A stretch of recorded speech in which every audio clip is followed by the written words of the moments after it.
Ready to learn everyone's favorite insurance jingle?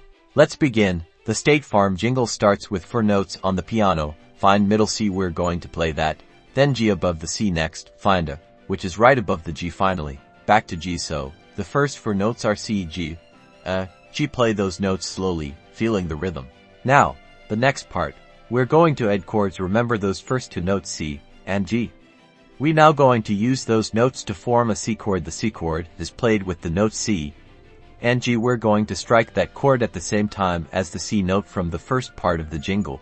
Next, we're going to form a G chord. The G chord is played with the notes G, B, and D. Play that chord with the G note from the first part of the jingle. Now, put it all together. Play C, G, G, then play C, E, G together, and then play G, B, D together. Practice slowly. You've now learned the famous State Farm Jingle. With a little practice, you'll be playing this catchy tune like a pro. Remember to repeat as needed. Make sure to like this video and subscribe.